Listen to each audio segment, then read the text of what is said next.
അമരാവതി ആന്ധ്രാപ്രദേശിന്റെ തലസ്ഥാനമാക്കുന്ന ഭേദഗതി ബില്ല് ലോക്സഭ പാസാക്കി. ആന്ധ്രാപ്രദേശ് പുനഃസംഘടനാ നിയമത്തിൽ ഭേദഗതി വരുന്നതാണ് ബില്ല്. 5-ാം വകുപ്പിന്റെ 2-ാം ഉപവകുപ്പാണ് ഇതിനായി ഭേദഗതി ചെയ്തത്. പി ബസന്തുണ്ട്. ബസന്ത്, അങ്ങനെ ലോക്സഭ കടന്നിരിക്കുന്നു. സംസ്ഥാനത്തിന്റെ ഏകതലസ്ഥാനമായി അങ്ങനെ അമരാവതി മാറുന്ന ബില്ല് നടപടിക്രമങ്ങൾ എങ്ങനെയായിരുന്നു? പ്രതീക്ഷ ഇന്ന് രാവിലെയാണ് ആന്ധ്രാപ്രദേശ് പുനഃസംഘടനാ ഭേദഗതി ബില്ല് ഉച്ചയ്ക്ക് ശേഷം ചർച്ചയ്ക്കെടുത്ത് പാസാക്കുകയും ചെയ്തിരിക്കുന്നു.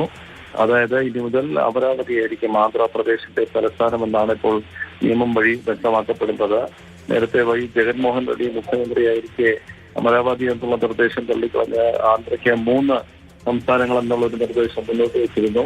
ഇപ്പോൾ വീണ്ടും ചന്ദ്രബാബു നായിഡു അധികാരത്തിൽ വന്ന ശേഷമാണ് അമരാവതി തന്നെ വീണ്ടും തലസ്ഥാനമായി ക്യാപിറ്റൽ സിറ്റിയായി തെരഞ്ഞെടുത്തിരിക്കുന്നത്. അമരാവതിയെ ഉൾപ്പെടുത്തണമെന്ന് ആവശ്യപ്പെടുന്ന പ്രമേയം കഴിഞ്ഞ ദിവസം നിയമസഭ പാസാക്കിയിരുന്നു.